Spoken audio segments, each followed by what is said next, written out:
Bonjour les petits scientifiques sur Lucky Science pour une nouvelle vidéo. Aujourd'hui nous allons plonger dans l'univers des hypersphères de dimension infinie. Et on va spécifiquement s'intéresser à la formule du volume d'une n-sphère. La voici. Cette formule permet de calculer l'aire ou le volume d'une n-sphère, où n représente la dimension, et r le rayon. Remarquez que nous retrouvons la fonction gamma, qui est en réalité une extension de la factorielle qui satisfait cette égalité. Gamma de n est égal à factorielle de n-1. Pour ceux qui ne savent pas encore, le factoriel est une opération qui consiste à faire multiplier de 1 jusqu'à n.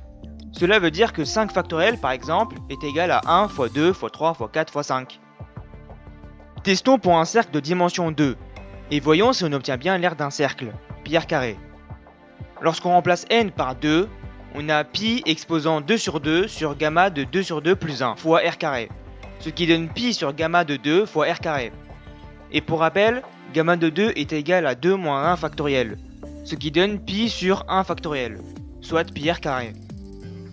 Pour n égale 0, on obtient pi exposant 0 divisé par gamma de 1 fois r exposant 0, ce qui donne 1 divisé par 0 factoriel fois 1, soit juste 1. Et ce résultat est en fait assez logique, car quelconque forme dans la 0 dimension correspond juste à un point. Maintenant que je vous ai rapidement expliqué cette formule, je vais vous montrer un résultat assez perturbant lorsqu'on additionne les volumes de n sphères pour tout n pair. On va voir que cette somme infinie, ou série, donne exponentielle pi. Puis on va même s'amuser à faire la même chose avec les volumes imaginaires. Et ben, c'est parti alors.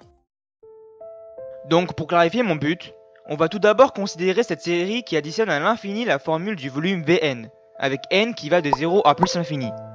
Cette série à elle seule est indéfinie, mais ce qui nous intéresse ici est de faire en sorte que n soit strictement pair. Alors comment la reformuler? Tout simplement, vu que tous les n sont divisés par 2 dans la formule, si n est pair, cela revient juste à avoir tous les antinaturels, car lorsqu'on divise les nombres pairs par 2 à la suite, cela donne 0,5 qui est égal à 0, puis 2,5 qui est égal à 1, 4,5 qui est égal à 2, 6,5 qui est égal à 3, etc.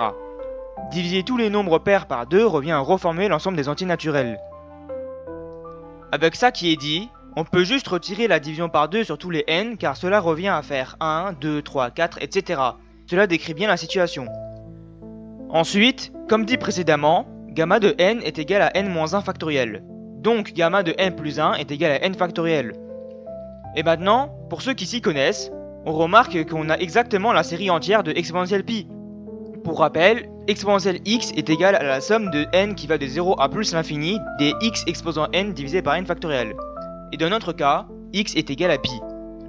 On a réussi à prouver que la somme des volumes de n sphères dans les dimensions paires est égale à exponentielle pi, ce qui peut être assez étrange, mais mathématiquement et géométriquement, cela a du sens, car on rentre toujours dans les critères de la formule, c'est-à-dire n doit toujours être un antinaturel.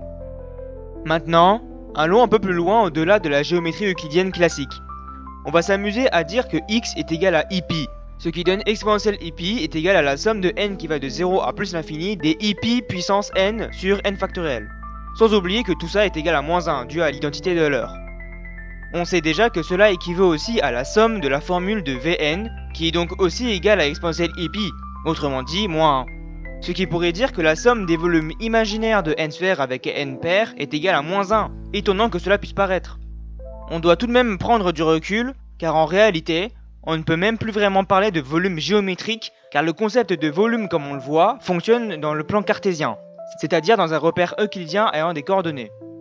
Vu qu'on manipule des nombres imaginaires, on ne peut pas réellement conclure sur la phrase que j'ai dit antérieurement.